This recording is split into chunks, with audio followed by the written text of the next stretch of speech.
Midweek edition of the Market Review, where we bring you developments in the financial and capital market as it relates with the economy. Let's give you a lineup of what we'll be discussing today, August 5th, 2020. We'll give you a market review of previous activities in the market. Corporate results are coming in, so we want to give you some of them. And interesting developments in GlaxoSmithKline as it repositions in terms of appointments. We'll give you updates on international oil and gas markets. Let's begin with yesterday's performance in the Niger Stock Exchange All-Share Index. Investors gained 39.55 billion naira as the NSE-ASI inched up by 0.31% amid improved market breadth. In terms of market breadth, it closed positive as Mansard led 23 gainers as against 10 losers topped by CAP at the end of yesterday's session, which showed an improved performance when compared with previous outlook. For market turnover, it closed negative as volume moved down by minus 17.17% as against plus 83.57% uptick recorded in the previous session. Transcorp Group, FBN Holdings, and WAPCO were the most active to boost market turnover. Nigerian Breweries and Guarantee Trust Bank topped the market value list. Cornerstone Insurance led the list of active stocks that recorded impressive volume spike at the end of yesterday's session. At the NSE OTC market, the market cap is currently 518.22 billion naira. That's where it closed yesterday, with 705.48 points share index, with 7.18 billion naira year-to-date trade volume and 10.46 billion naira year-to-date trade value. Let's get on to results and developments around quoted companies on the exchange. First is the Ecobank Transnational Incorporated half-year 2020 results captured by the analysts, which is also a very intelligent unit of ProShare. It says the COVID-19 took its mild toll on the ETI H1 2020 performance. According to the analysts, ETI elbowed into 2020 with major expectations for lending and deposits. The group beat analyst forecasts of a slowing of loan asset growth and deposit liabilities as the COVID-19 pandemic disrupted revenue streams and supply chain networks of the deposit money banking group's corporate customers in first half of the year 2020. Nevertheless, the virus hurt the group's profits as it posted a fall in pre-tax earnings from 73.43 billion naira in second quarter 2019 to 64.13 billion naira in second quarter of 2020.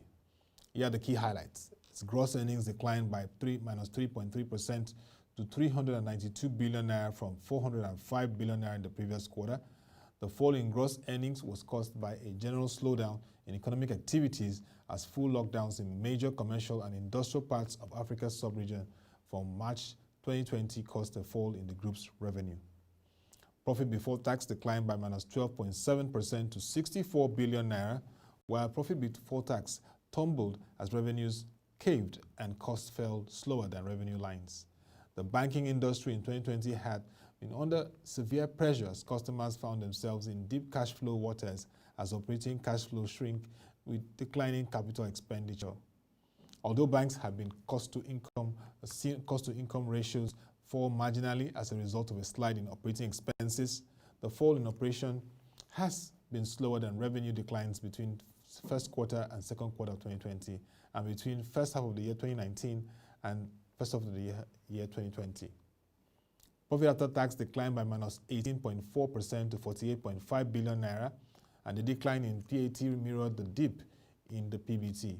Net assets grew by plus 8% from 688 billion naira to 743 billion naira. Faster lending despite the coronavirus pandemic has pushed net assets up, but this could have important implications for non-performing loans as new loans could face restrictive earnings opportunities for corporates in 2020. Now let's go on to some developments that has to do with appointments in GlaxoSmithKline, appointment of directors and of course resignation of directors. GlaxoSmithKline PLC informed stakeholders in the markets that it has, at the end of its emergency meeting of Board of Directors, which was held on 29 July 2020 at the GSK House, Industrial Avenue, Ilupeju, Lagos, accepted the resignation of Mr. Basil Nizamuddin. He is the formerly executive director who resigned from the board of the company with effect from July 29, 2020. Mr. Nizamedin's resignation was necessary to enable him to attend to other new assignments within the GSK group. The board acknowledged the strong contributions of Mr. Nizamedin to the board and wished him the best in his future endeavors. In terms of appointment of non-executive director, GSK announced the appointment of Mr. Osama Abbas as a non-executive director on the board of the company with effect from 29 July 2020. Mr. Abbas currently is the head of supply chain Turkey, Middle East and Africa, that's MEA, Consumer Health Supply Chain. He's an accomplished industrial senior executive of GSK with proven abilities in international pharmaceutical, biotech, and animal healthcare. He also has solid experience in leading manufacturing plants of commercial and clinical supply chain operations. He is deeply involved in corporate organizational changes with understanding of impact on other business functions.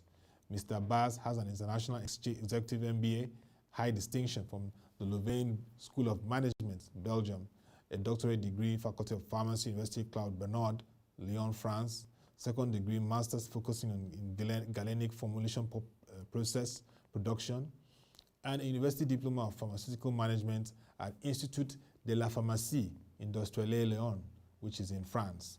He joined GSK as Director of Secondary Manufacturability and Clinical Supply in May 2009 and has grown through the system to his current position as the Head of Supply Chain of MEA. The board is very confident that with Dr. Osama Abbas' background and relevant experience and significant involvement in the global supply chain network, he will add significant value to the quality and diversity of the board of GlaxoSmithKline Consumer Nigeria PLC. So welcome on board to Dr. Osama Abbas. Also, GlaxoSmithKline released its second quarter 2020 unaudited results for the period ended June 30, 2020. And here are the key highlights from GSK. Revenue grew by 4.7% to 10.4 billion naira from 10 billion naira in the previous quarter. Profit before tax declined by 16% to 448 million naira. Profit after tax declined by 18% to 305 million naira, while net assets grew by 10% from 8.6 billion naira to 9.5 billion naira. Transcorp PLC also released its second quarter 2020 unaudited results for the period ended June 30, 2020. And here are the highlights from Transcorp PLC. Revenue declined by -7% to 35 billion naira from 38 billion naira in the previous quarter. Profit before tax declined by 81.6% to 930 million naira. Profit after tax declined by 83% to 778 million naira. Net assets grew by 2.1% from 109 billion naira to 111 billion naira. Better Glass PLC also released its Q2, that's second quarter 2020 unaudited results for the period ended June 30, 2020. And here are the highlights. Revenue declined by -21.6% to 11.33 billion naira from 14.47 billion naira in the previous quarter. Profit before tax declined by 43.1% to 1.94 billion naira. And profit after tax declined by 43.1% to 1.32 billion naira. Net assets grew by 3.8% from 34.55 billion naira to 35.88 billion naira. Sovereign Trust Insurance STI released its second quarter 2020 unaudited results for the period ended June 30, 2020. And here are some of the key highlights. Gross premium declined by -17% to 6 billion naira from 7 billion naira in the previous quarter. Profit before tax declined by 6.6% to 501 million naira. Profit after tax declined by 6.6% to 449 billion naira, while net assets grew by 5.2% from 7.8 billion naira to 8.2 billion naira. Fitson Pharmaceuticals also released its report, that's Fitson Healthcare PLC. It declared a 501 million profit after tax in its second quarter of 2020 unaudited results. Also, key highlights for that results include the revenue, which grew by 11% to 8.2 billion naira from 7.4 billion naira in the previous quarter. Profit before tax, which grew by 81% to 736 million naira. Profit after tax, which grew by 81% to 501 million naira. Net assets, which grew by 5.2% from 9.6 billion naira to 10.1 billion naira. The Tourist Company of Nigeria, also released its second quarter 2020 unaudited results for the period ended June 30th, 2020. And here are the key highlights. Revenue declined by minus 57.4% to 685.13 million naira from 1.60 billion naira in the previous quarter. Loss before tax grew by 383.7% to 4.50 billion naira, while loss after tax grew by 594.7% to 4.50 billion naira. Net assets declined by 43.1% from 11.75 billion naira, that making it 6.69 billion naira. At the international oil and gas market, here are some of the current updates we have at the moment. The oil prices open trading on yesterday. It went down slightly, holding in a familiar range around $40 per barrel. The concerns about demand are beginning to take on a stronger narrative in the markets, but for now, prices remain mostly steady. Let's begin with British Petroleum, which brought in a report that will be of immense concern to global stakeholders. BP is one of the big oil majors, and it announced a similar to net loss of $6.7 billion in the second quarter of 2020, down from $2.8 billion profit a year earlier. BP also cut its dividend for the first time since the Deepwater Horizon disaster a decade ago. Now, the company cut its dividend to $5.25 per share, down by half. And BP CEO Bernard Looney said he looks to accelerate the company's low-carbon transition, including a tenfold increase in investment on renewables, while shrinking oil and gas production by 40% over the coming decade. BP will also not expand exploration to any more countries. U.S. oil production plunged to 10 million barrels per day in May. That's the newly released data from the EIA, which shows that U.S. oil production plunged to just 10 million barrels per day in May, down from 11.9 million barrels per day in April 2020. Also, weekly estimates by the agency at the time pegged production at over 11 million barrels per day, so the downward revision is significant. In other words, the depth of the collapse in May was much more substantial than analysts thought at the time. Let's go on to Marathon, who is going to close 2 refineries and sell retail chain. Marathon said it would permanently close 2 small refineries in California and New Mexico. The move will eliminate 800 jobs. Marathon also agreed to sell its gas station chain to the owners of 7-Eleven convenience stores for $21 billion in the largest U.S. energy deal so far this year. You heard that. Marathon is cutting down costs, is selling its retail chain. They all have to survive. They all have to achieve sustainability. Let's go on to India, one of the biggest buyers of oil, and of course, top 3 when it comes to people that buy Nigeria's oil. So Nigerians, you have to listen to this. Demand for refined fuels from India's state-owned refineries in India fell by 13% in July 2020 compared to June. Higher prices and coronavirus-related shutdowns impacted consumption. Yes, consumption. Saudi Arabia, one of the big players in terms of oil production and exploration, may have to cut prices again. You're hearing that. After 3 consecutive months of raising its crude oil prices, the world's largest oil exporter, you hear that, Saudi Arabia is widely expected to make the first cut to its official selling prices since the OPEC Plus group started their record production cuts to prop up the market and prices amid crashing demand. And the oil industry is also embracing remote work. That's the new normal, isn't it? The pandemic has induced significant changes to the operations of the oil and gas industry, and it's not surprising what we're seeing across board when it has to do with remote working experience for oil and gas companies. Schlumberger, Halliburton, and Baker Hughes are shifting more tasks to remote work. The changes could mean the elimination of operational and manufacturing jobs while increasing employment for data analysts and engineers. So if you're a data analyst and an engineer, then you don't have any cause of concern in the oil and gas industry. And carbon prices rise in Europe, hitting coal. Yeah, coal is one of the those commodities that Europe uses a lot. But now, when you bring carbon prices, it may have its impact on coal. So carbon prices have rebounded from recent lows, raising the cost of coal-fired generation. The carbon market is working, it's doing its job. Luda Schumacher, head of European Utilities Societe Generale, told the Wall Street Journal. Many coal plants are no longer profitable at this kind of levels.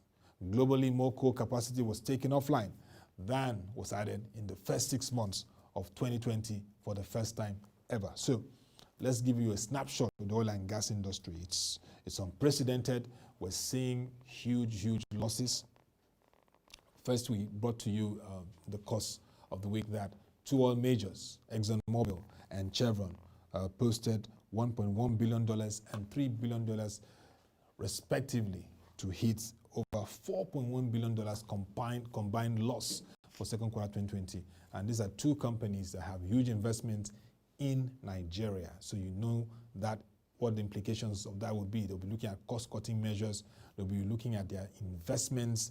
They will also be looking at various assets that they can most likely liquidate to just sustain their operations. And you just heard today that British Petroleum, BP, made a huge loss too in terms of net loss, about $6.7 billion. And they are looking at their investments again. They're looking at their operations now. They're not going to make any new investments. They are actually looking at stabilizing their operations and sustainability. Marathon also is cutting down its refineries, investments, activities, like you heard in today's analysis. So that shows you that globally, apart from the aviation industry, which analysts had said will have over $200 billion loss, we are looking at a potential over $50 billion loss for the oil and gas industry. And how does that affect Nigeria? Don't forget, Nigeria is one country that derives value from the activities of oil and gas exploration. And so if these huge oil companies like Chevron, ExxonMobil are posting losses, it could affect in terms of new investments. It could affect, to an extent, jobs. I mean, they may have to recalibrate their operations. It may also affect revenue. So it means that we have to really think out of the box, reposition the oil and gas industry to make more impact. Seplat Petroleum Development Corporation, which is also a major oil and gas indigenous company in Nigeria, posted loss for its second quarter 2020. So it's just showing you the impact of this COVID-19 pandemic and the oil price instability and shock it's having on major sectors like the oil and gas. So for those in the oil and gas sectors, you've heard also how companies are recalibrating their operations. Schlumberger, amongst others, they're looking more at remote work experience. So manufacturing activities for now will not be huge. So data analysts and engineers will be those people that will be experiencing more activity. So those of you who have stocks or investments in the oil and gas companies quoted on the exchange will just have to continue to watch the trend and be really alert. This is a trying time, not just for aviation, but globally oil and gas industries, and it also impacts economies like Nigeria, whose revenue, whose foreign exchange earner is driven majorly by oil and gas. And this by National Bureau of Statistics would like to see what they will be saying about oil and gas sector, because for last quarter, the first quarter of 2020, the update we had was that oil and gas sector was a major player, major driver, with over 5.1% contribution in terms of GDP. So yes, oil and gas, very huge, very rich, very viable, but now it's a challenging time, and we must just continue to be very watchful and alert around developments in the industry. So that's Nigeria, and we hope that in the course of the events and editions, we'll bring some analysts and industry players in the oil and gas industry to break down this whole development and how it affects operation. August 5th is a very great day, very wonderful day, August 5th, 2020, and especially to colleagues who are continuing to do their best to cover and bring you incisive reports, analysis on the market, the business and economy.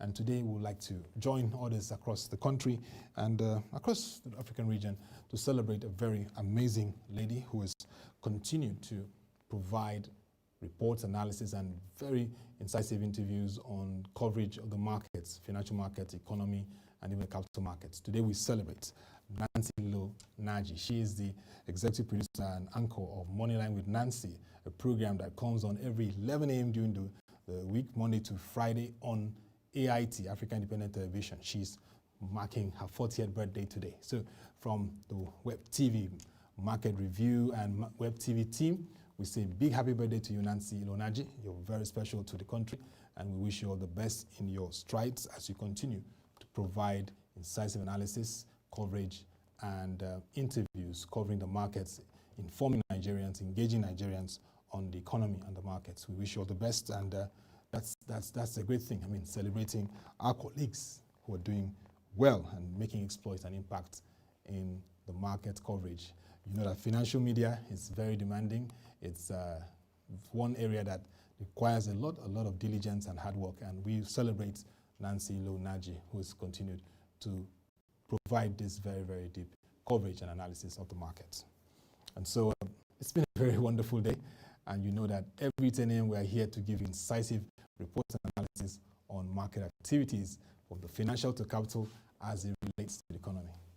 And that will be a wrap for today Market Review. Join us throughout the week for reports, analysis, and exclusive interviews on the Nigerian capital market as it relates to the economy. Also log on to our website, www.proshareng.com, to get all the reports, videos, and incisive analysis around the market. To all our investors and the public this period, please be aware of online platforms that promises you 100 to 200% returns, but are not registered or regulated by the Securities and Exchange Commission. Those platforms are out to rip you off of your hard-earned savings and investments, and we don't want you to fall prey to them. We've had a history in Nigeria of Ponzi schemes. We know what they've done, even in the US and even across the world. Recently in Lebanon, because of Ponzi schemes, the economy went into serious turmoil. I'm saying that Ponzi schemes were part of the reasons why Lebanon's economy was thrown into turmoil. So we don't want you to be a prey to those schemes. Well, thank you very much for making it today with us. We hope to have you tomorrow by 10 a.m. same time. To come your way again, thank you for watching. Have a nice day and stay safe.